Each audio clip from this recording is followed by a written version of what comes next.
Hey you all. I've been in a really weird situation this weekend, and I seriously don't think I'm the jerk here, but when I told my boyfriend about this story, he said I was a major jerk for saying what I said. My mom is totally on my side. Let me get into the backstory. My best friend B and I, when we were little kids, and when we were early teens, 14, we developed our friendship and we became best friends. Literally inseparable by the hip. We did everything together. Made little trips, talked about anything and everything, and we swore we would never ghost each other. Our friendship lasted for over 13 years. I am now 29, and so is B. B met a guy on a Discord server, and somehow, somewhere along the line, I was absolutely forgotten. I wasn't invited to the wedding, I wasn't talked to anymore. Nada. I decided to let the friendship go and have since erased her from my life. Hell, she doesn't even know I'm in a relationship for 3 years now. She doesn't even know my boyfriend's name. Nothing. I was incredibly hurt, but now I'm indifferent to the whole scenario, but it still stings, that much I admit. Now onto the event. The mom of my ex-best friend works at a gas station, and I tried to avoid it, but I literally had no gas left in my car and had to get gas. Of course, her car is there, and I prepare myself for the meeting. When she saw me, she was all smiles and, "Oh, it's so great to see you." While I was paying, not saying much, she said, "You know, B is so sad that you didn't contact her anymore, and she misses you." I just looked her straight in the eyes and said, "Your precious daughter was the one to not contact me anymore. She doesn't even know I'm in a serious relationship for over 2 years now. She doesn't want to see or meet me.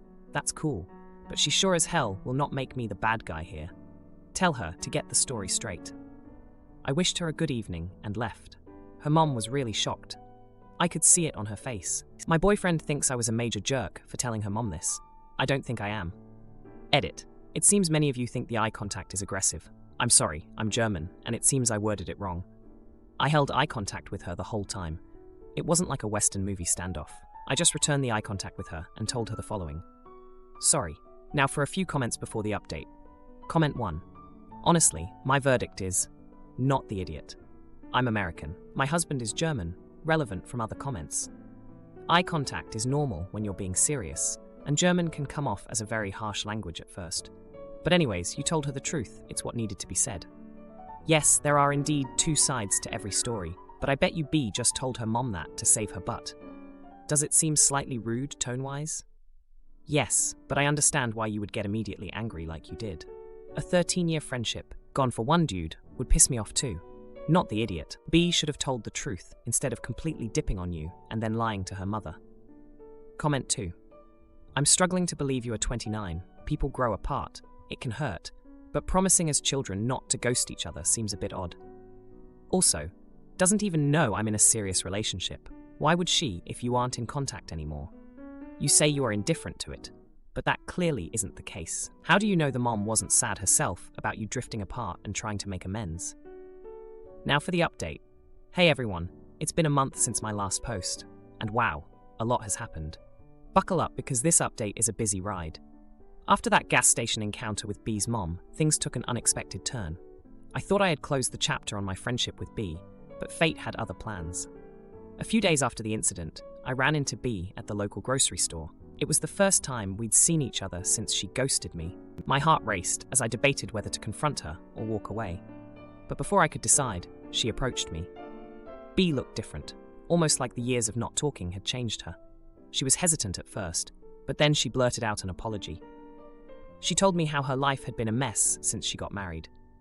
Her husband, the guy from the Discord server, turned out to be controlling and had isolated her from everyone, including me. She had finally left him and was trying to rebuild her life. I was shocked. The B I knew was always so strong and independent. To hear that she had been in such a toxic relationship was heartbreaking. We ended up talking for hours in the grocery store cafe, catching up on everything we'd missed in each other's lives. She was genuinely remorseful for losing touch and explained that her mom had twisted the story, making it seem like I was the one who had cut contact. As for my boyfriend, he was stunned when I told him about the reunion. He admitted that he might have been too quick to judge the situation at the gas station. We had a long talk about communication and understanding, and it brought us closer together. In the weeks that followed, B and I slowly started to rebuild our friendship. We took baby steps, grabbing coffee, going for walks, and sharing memories of our teenage years. It was like we were 14 again. giggling and planning little trips. But this time, we were also supporting each other as adults. One day, Bea invited me over to her new apartment. It was a cozy place, filled with plants and books. She had started painting again, a passion she had abandoned during her marriage. Her artwork was all over the walls, vibrant and full of life. Seeing her in her element, happy and free, was a sight to behold. During that visit, Bea handed me an envelope.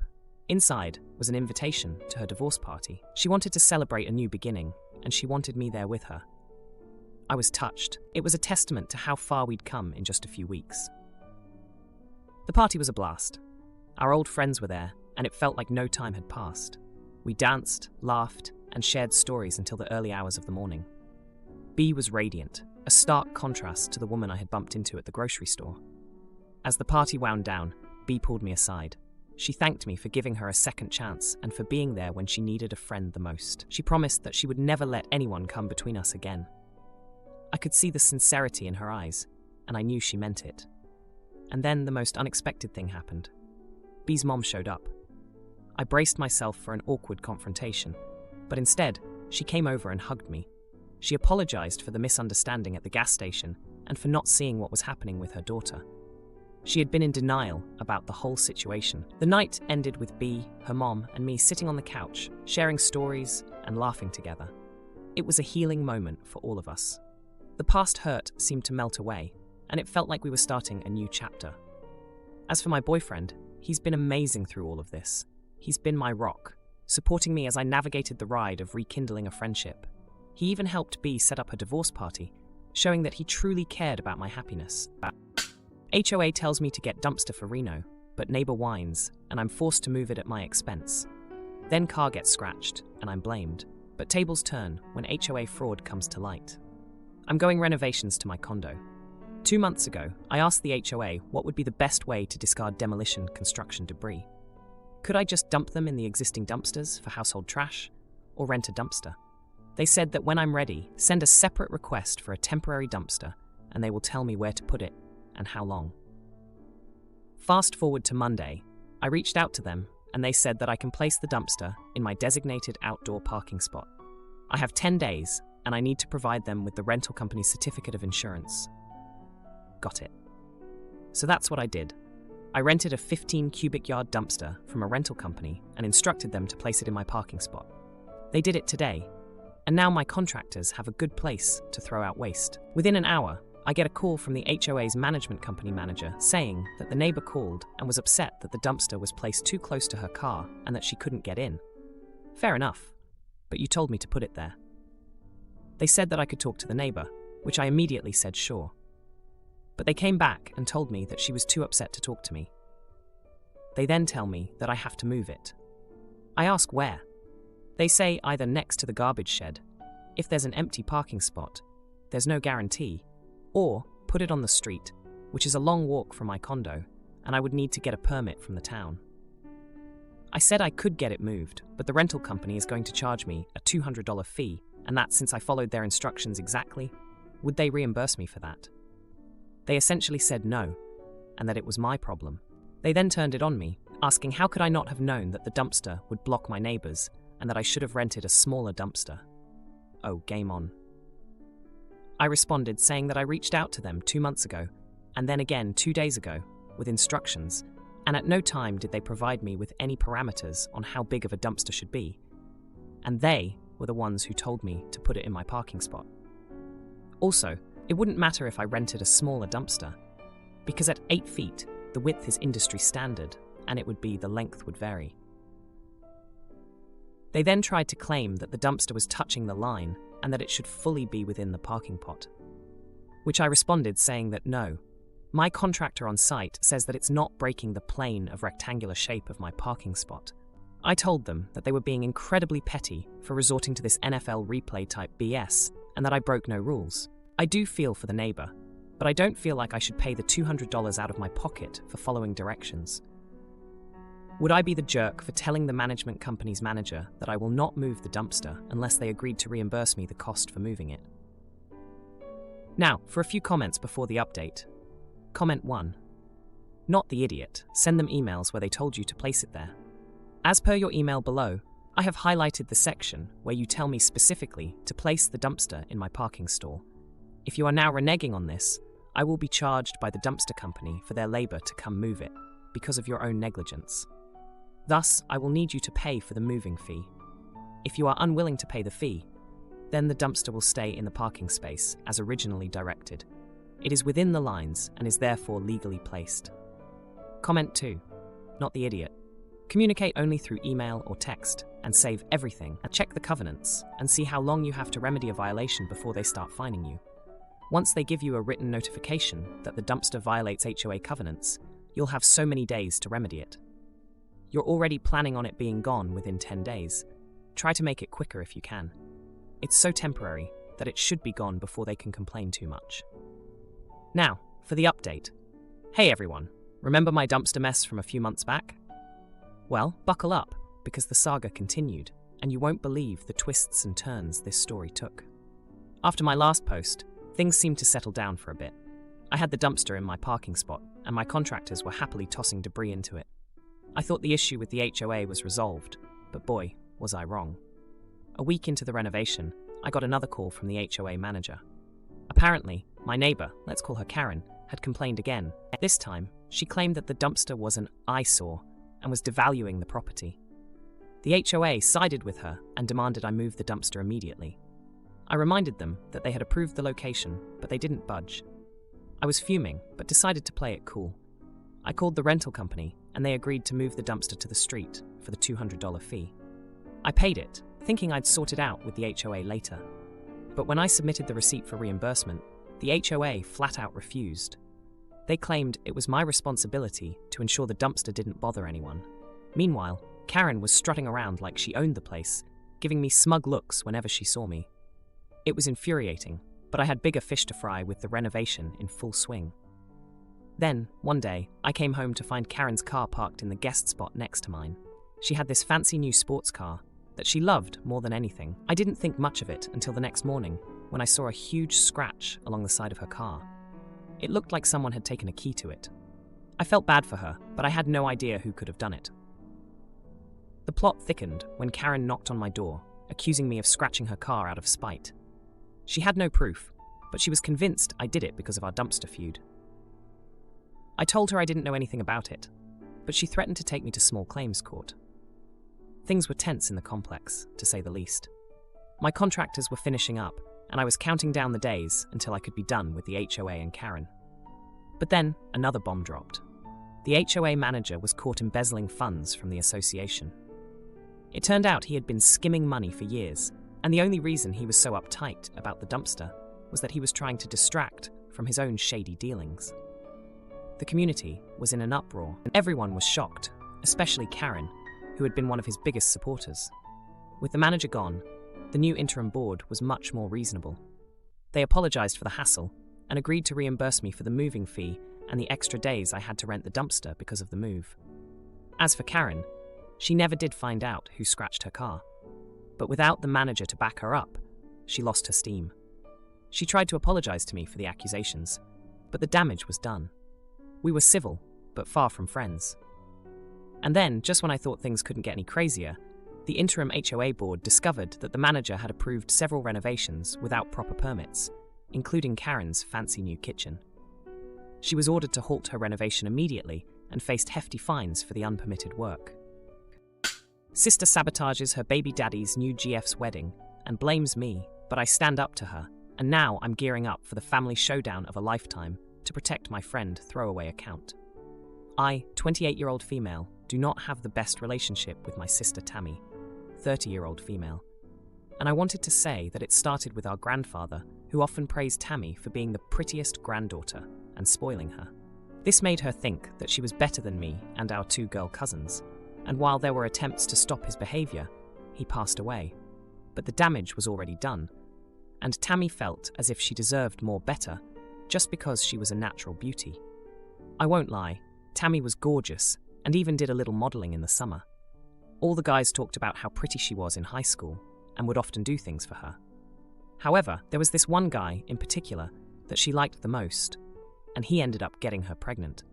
The school we went to was private and had strict policies in regards to physical displays of affection, and when word got out that Tammy was pregnant, she was forced to leave.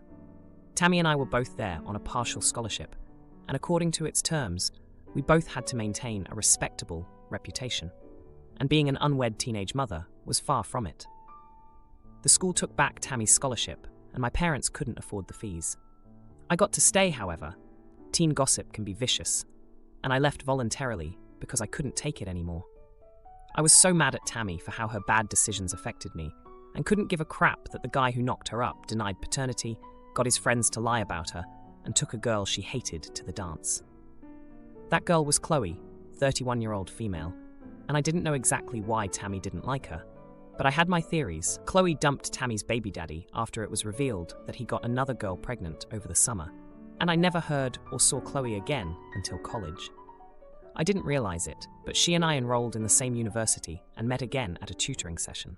Chloe was very kind and welcoming, and while I was initially hesitant, she became like the big sister I always wanted and helped me get scholarships. Parents spent the money on Tammy's baby, gave great advice on which classes to enroll in, and helped me get a great internship that set me up with a good job post-graduation. I never told Tammy about my relationship with Chloe, but when she saw a picture of me in the bridal group with her on social media, Tammy flipped out. She called me a bad sister and asked me how could I be friends with someone who hurt her so bad. I asked her, when has she ever been a good sister to me? And that what she and Chloe went through in high school wasn't that bad. Tammy shot back that I did know that it was that bad. Otherwise, I wouldn't have hidden it. I said I hid it because I knew she'd be a major witch about it all and didn't want to deal with the hassle. Tammy and my parents want me to drop out of being a bridesmaid, but I don't want to because I truly consider Chloe a friend and want to be there for her. Am I the idiot? Now, for a few comments before the update. Comment 1. Your sister has a lot to be justifiably bitter about. Honestly, I'm pretty mad for her about the entire situation. Out of everything you described, though, Chloe's role was the most innocuous. She was likely just one of many to be charmed by a jerk. It happens to the best of us. Not the jerk, not the idiot. Comment 2. Not the jerk, not the idiot. Chloe is your friend, and it doesn't sound like she's ever majorly bullied or hurt Tammy. Your family doesn't need to like or approve of your friends. Stay at the party and enjoy the wedding. Now, for the update. Hey everyone. It's been a wild 3 days since my last post about the whole bridesmaid drama with my sister Tammy and my friend Chloe. I've got some updates for you, and let me tell you, things have gotten even more intense. So, after the whole blow-up with Tammy, I thought things would cool down, but boy was I wrong. Tammy has been on a warpath, and it's like we're back in high school with the level of drama that's been stirred up. Remember how I mentioned that Tammy had a baby with a guy who denied paternity? Well, turns out that guy is Chloe's cousin, and that's a big part of why Tammy can't stand her. It's a mess of family ties and old grudges that just won't die. Tammy's been calling our relatives, trying to turn them against me for siding with Chloe. She's been painting this picture of me as the traitor of the family, and it's been rough. Our parents are stuck in the middle, and they're getting pressure from both sides. They still think I should drop out of the wedding to keep the peace, but I'm not about to let Tammy dictate my life. Now, here's where it gets juicy. 2 days ago, I got a call from Chloe, and she was in tears. Someone had sent her a bunch of old photos and messages from high school, stuff that was supposed to stay buried. It was all about the drama with Tammy's baby daddy and the rumors that got Tammy kicked out of school. Chloe was devastated, thinking it was me who dug up the past to hurt her. I had to calm her down and explain that I had nothing to do with it. I had a hunch that Tammy was behind it, trying to sabotage Chloe's wedding and get back at me at the same time. So, I did some digging. I reached out to some old classmates and found out that Tammy had been asking around for dirt on Chloe. It was like she was on a mission to ruin her life all over again. But here's the kicker. Chloe's fiancé, who's been super supportive and understanding through all of this, used to have a thing for Tammy back in the day. I never knew about it until now, but apparently he asked Tammy out before he started dating Chloe, and Tammy turned him down flat. It's like all the pieces of a puzzle coming together, and it's not a pretty picture. Yesterday, things came to a head when Tammy showed up at my place unannounced. She was furious, accusing me of spreading lies about her to Chloe and her fiancé. I tried to reason with her, but she wasn't having any of it. She said that if I didn't drop out of the wedding, she'd make sure I regretted it. I stood my ground, though. I told Tammy that I wasn't going to let her bully me into giving up a friendship that means a lot to me. I reminded her of all the times she made me feel like I was less than her, and how she never once acted like a sister should. It was a full-on confrontation, and I didn't back down. Tammy stormed out, and I haven't heard from her since.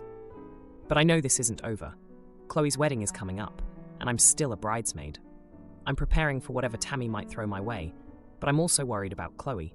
She doesn't deserve any of this, especially not right before her big day. If you liked this video, you'll probably like these too. Also, while you're here, please consider subscribing. It's your support that keeps this channel alive and allows me to make better and longer videos. Have a great day.